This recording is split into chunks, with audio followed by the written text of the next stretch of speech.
Distinguished commencement speaker, Joseph Cook, Jr.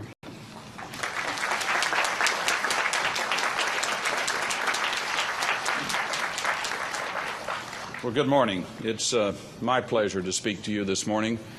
I'm actually amazed at the dynamic range of talents that are sitting before me here. I did not realize the vast number of advanced degrees represented here, and yet you chose to disturb your normal life with an abnormal lifestyle of every Friday and Saturday and taking exams on the internet, regardless of your location, to pile on one more degree. And I want to just say what a privilege it is to honor you in that way. That's a true dedication. And from that, I do join the rest and expect great things. The completion of your degree work will forever separate you from others, because today I want to speak to you about the profession of business.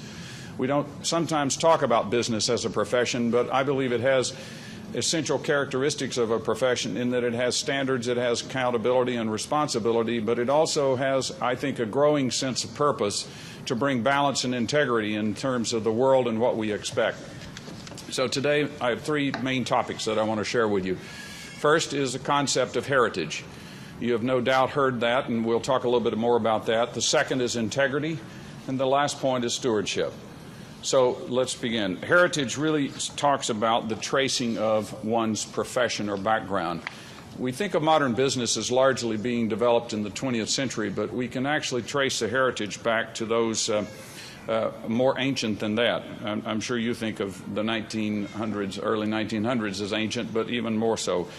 As far back as prehistoric times, we have hieroglyphics and cave drawings which show that people were organizing things. They were trying to teach others how to do things. They were conveying an image of an action or a group of things which some suggest were there to tell stories, but others suggest that there were committed efforts at that point in time to begin organization and to focus on how one goes about doing things more efficiently.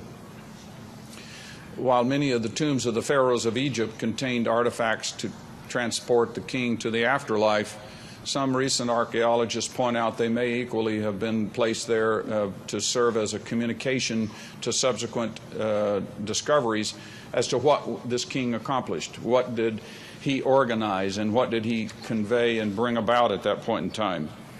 This theme of passing it on is central to my talk today. You've been given an education. You've earned it. But a large part of it came because others went before you, and they, in some way, contributed in a small way or perhaps in a large way to the way in which you'll forever view the world through this lens of an MBA. When people were learning before you, sometimes those learnings didn't work out well. As Bob said, we went through a difficult time at Amlin. I can point to examples of business decisions we made, which subsequently in some science decisions, in retrospect, we say, well, duh, what were we thinking? That really wasn't very smart. And yet, how many times is business faced with a lack of certainty about what to do? Where do we go? We try to turn to case studies or the senior folks or experiences. In other words, this notion of learning from the past is central to being efficient in managing the resources that you have. Early intellectuals were very excited about organizing this concept, and you may recall that the first library was actually developed in Alexandria in 300 BC. The idea that you could gather together in one place some representative amount of knowledge of that time so that it might then multiply across to others was a very foreign idea. Can you imagine today how those people would think about the access that we have to all the world's information through the internet? It would be impossible. In fact, that principle of codifying knowledge really formed many of the institutions that are the bedrocks of our society today. So one of the challenges I think we're going to face, and you as leaders of the tomorrow, is how do we continue to honor the concept of codification and standards and passing it on through this widely dispersed source of information called the internet, which has no central node. In fact, the principle of its basic design is there's no one point of vulnerability. Hence, there's no one place where it all is, because it's kind of hard to think of it in any other way. I suspect that sometime in your life, you're going to see a similar earth-shattering change. As Bill Gates said, it's evolutionary at a rapid speed, this rate of change we're dealing with. It could be something as interesting and thought-provoking as being able to store information on a biological component that could be then transformed into your body. Why not? We have memories in our brain today. Somehow those visual images are stored. They're codified and classified.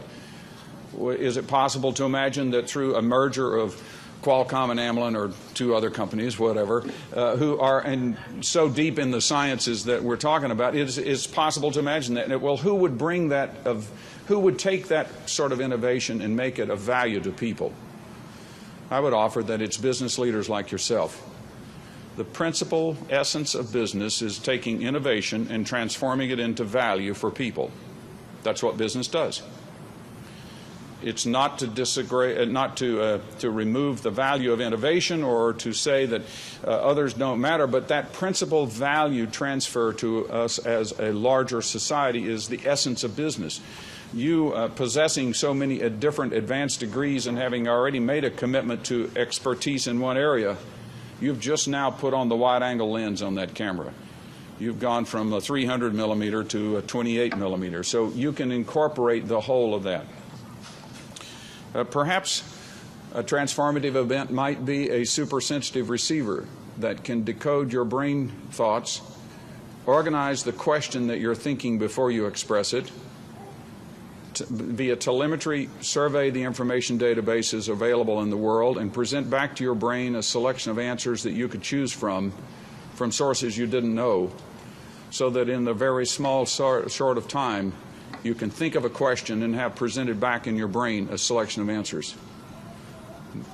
It's possible. If you think about the Alexandria Library and where we are today, is it as big a leap from there to the internet as from where we are today to what I just described? I don't think so. Who's going to make that valuable and have proper guidelines and balances and have proper ethics and responsibility, and who's going to make that available to people? It's people in business. I don't think he liked that idea. It'll be sometime, don't worry. So in business has a duty then to think about this concept of how we do what we do from passing it on. These wondrous discoveries that we have, medicine and science and all of that, they must be developed, they must be marketed, manufactured. That's the essence of business. And you will use the passed on knowledge over and over and over again as you seek to become more effective in doing that. Some time ago, I read a book about major industrial transformations, whether it was building major railroad systems or integrating supply lines from global sources to build automobile, building financial resource centers which made capital available regardless of where you were in the world. All of these stories kind of rolled on. This book got very dull, and I kept thinking, what's the purpose of this? And it dawned on me about three-quarters of the way through. The purpose of this is that almost every one of these very substantial transformations that we take for granted today took more than one generation to accomplish. In fact, it took several generations. So how did the starting point know that the end point would be what they hoped? Well, in part of it, they had confidence in the sense of passing it on, that they were cultivating and building up the leaders of their organizations who would make that transformative power worthwhile for future generations. You're already in the middle of that process. By having an advanced degree and already having worked and developed a portion of your career, you're in the process of being in that passed on phase. And what we're doing today in companies will be so much different tomorrow, but part of it will be because you're being invested in today. The history of humankind has been profoundly influenced by this desire to pass it on. On and on again, you will see that as you are part of the beneficiary, and now you are becoming part of the custodians of this concept. We cannot practice our profession of business without accurate standards and ethics. We cannot assume our duties without referring to data that have been produced by others, whom you may not know, but upon whom you will rely as far as financial and business integrity. So in transferring from heritage, I want to comment briefly on integrity. It's almost a given today that we speak of integrity, but we see so many examples of where it's lacking. Whether it's the brand that fails to live up to the promise, or the certification that it's correct when in fact it wasn't, or the representation that this is a fair and balanced report and it isn't. All around us we find an inconsistency between what's stated and committed to and what people do. And I'm not singling out one party or one company or one ethos. I think it's become part of our culture today, and it's accepted. And I think that's tragic, because embedded in the sense of a profession is the responsibility to be true to what you know to be factually correct, and to honor that truth with something more than lip service. Today, I believe business is called more than ever before in its past to stand up and be accountable, not because a Sarbanes-Oxley rule says to, or not because an auditor says, aha, I caught this, now you have to disclose it. Do it because it's right. You probably today are committed to doing that. But I suspect somewhere over your journey, whether it's already occurred or it will, you'll be involved in a project where you'll be called to make a trade-off. It may be a price-value trade-off. It may be a tolerance for a level of impurities trade-off. It may be a brand promise that maybe doesn't quite live up to what you think it will, but you hope it will. Maybe it's a communication in terms of your policies and guidelines. Whatever. These are trade-offs that invariably face business. What I want you to do is, when you do that, step back, take some time, and reflect on those who went before you, but also reflect on this notion that this manner in which you display and exhibit integrity speaks to the core of who you are. And it also helps frame and put value around the accomplishments you make. Ill-gotten gains are worth nothing, because in the heart of hearts you know they didn't get there the right way. So I encourage you and I ask you to stand up and be counted in this space today. Take an example of, I'm not running for office, I'm not, it's just something I feel pretty passionate about, and I think any of those who have been involved in our company will know that one of the things we tried to do, this is a sidebar, is focus on the patients, because we actually operate with a license to make medicines. And if we don't put the patients first, well, that's a mistake. That's the wrong way to look at things. And to the business leaders, it's so important that you be the one to stand up and take that responsibility, because you are the wide-angle lens. You see the integrated notion of things. In a minute, I'm going to talk about a three-legged stool, but I don't want to get out of my script, because otherwise I might wander off and they'll never get me off here. Think about brands that you trust today, brands that actually deliver the promise of what you expect.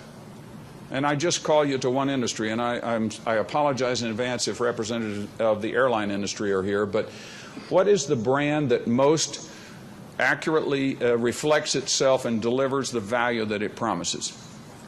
Southwest. I didn't even have to prompt, right? Other brands present to you an image of what it is like to ride in first class with linen service and so forth, and the bags don't arrive. Southwest just simply says we're cheap and we're on time. When you are in your business environment, think about the brand promise as actually having at its core integrity. In fact, one of the studies that I'm doing with a professor at Vanderbilt right now is looking at the long-term economic value of brand integrity for shareholders versus the short-term maximization of profits. It's very interesting. Sustainable brands are at their core those brands that have consistent delivery of values to the integrity of the promise and do not overpromise for the sake of that short term. It is tempting. I've been there. I've seen it. And I don't have every one of my decisions that I'd like to have up on a chalkboard. But I have learned a lot, that those processes of coming to grips with integrity as a core of who you are really matters. Lastly, I'd like to talk about stewardship. Stewardship, I'm a person of faith, so I come at this because I think we're called to be where we are. Not everybody is a faith-based person. I respect that. And whether you come at it from faith or just a sense of community or science, I believe we're all stewards of what's been given to us. the earth, the communities, the resources that we've been entrusted with. All of us must consider today more than ever before the impact of our decisions. You as business leaders are going to find it an even more incredible challenge going forward. The cost pressures to produce in lowest cost countries may present to you an option about whether or not those costs do not include adequate protection for the environments of those who make the products. Is that your responsibility? Is that somebody else's next generation? These are complex questions. I'm not suggesting there's a simple answer to the question I just projected. And there are so many dynamics here. When we used to design systems, as Bob said, I'm an engineer, and one of the things we used to do is design systems we would minimize waste, but our minimization of waste was largely focused on cost minimization, because obviously any waste stream had energy and components that had to go into it. Therefore, you had costs that arguably, if you had no waste, you had a reduction in those costs. Today, it's more than cost that we have to be concerned about. We have to be concerned about the legacy of waste of what our products do, what our packaging does, what our delivery systems require, what our communication systems require. The way in which we actually engage and ask people to work with us today can create more waste than ever before. And yet today we're more connected globally than we've ever been, and there are no single universal standards of appropriate balance in this space. We are so dependent today on each other that no country can exist as an island. We buy and consume, but we also process and distribute. So today we expect businesses, consumers do as do others, to be good stewards of the resources entrusted to them, to pay fair labor, to respect the environments, to use appropriate quality in your metrics and management of what's right, charging fair and responsible prices, honoring warranties. Isn't that something that could take a fresh look, huh? We've sort of taken a great delight in figuring out how many exception clauses we can write. Have anybody read an insurance policy recently? My goodness. Give me the plain old vanilla version. Here's where I want to talk about a three-legged stool. Stools require a minimum of 3 legs to be balanced. A stool won't stand on 2 or 1.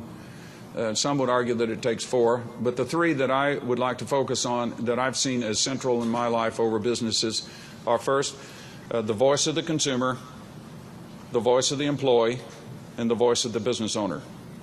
And the dynamics exist between those 3 that there are always going to be tensions, but good business leaders turn that tension into a positive or a U force and say, I'm going to find the harmony where the return to shareholders creates a career opportunity for employees and creates a valuable product and service to its consumers that's worth a lot more than I charge them for. That's what your remit is. I hope you're successful. We have great examples of where that's the case, and we have some unfortunate ones where it is not. You have a choice. You can choose to call to that higher demand and say, I'm going to find the right harmony and the right balance. And by the way, the 4th leg that some would argue need to be added to that stool, I've given that speech before, they say is the community in which we operate. And I think that's a fair comment. We've often thought, you remember the old phrase, what's good for General Motors is good for America? One would look at that phrase today and say, well, that's certainly incomplete, because what is General Motors except an assembler of other things from all over the world?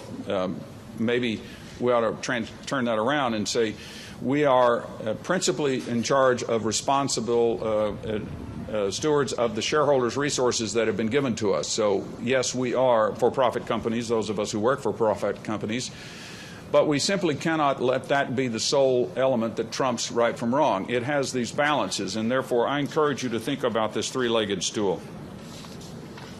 Of course, we can pursue business with the single purpose of maximizing short-term profit. But I think Warren Buffett's got it right. I think investing for long-term, predictable cash flow is ultimately the maximization of shareholder value. While there are those who will invest at the margins and take advantage of and take enjoyment of the volatility in sort of market valuations, sustainable cash flow is a predictable resource that can be monetized and then create further investment opportunities long term.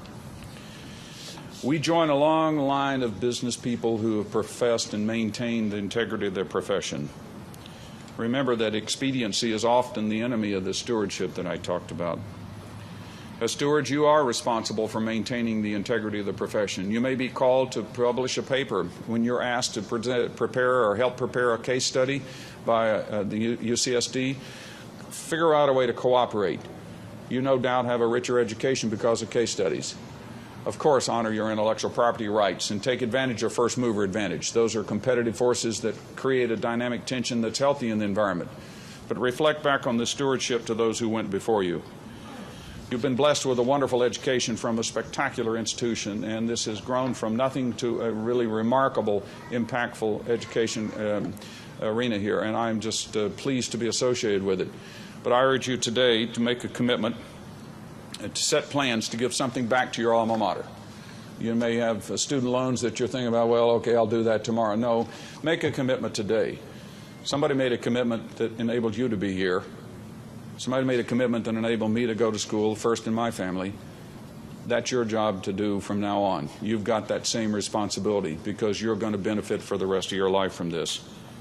I salute you as the class of 2008, and I'm sure that our world will be much better because you're joining it. Thank you.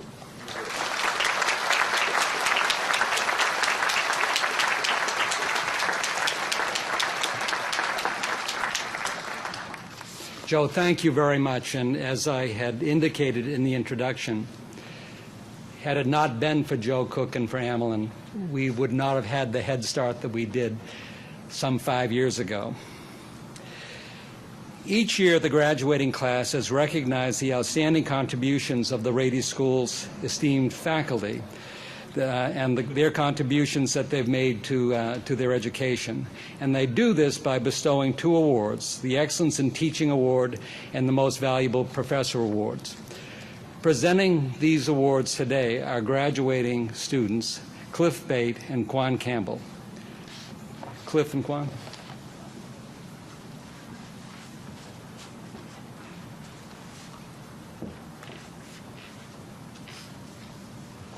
Good morning.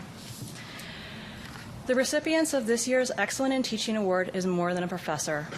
He's a forthright individual, an inspiration, a friend, and a mentor. Through his unconventional teaching methods and his unflagging faith in his students, he's demonstrated the role of an educator goes beyond the classroom.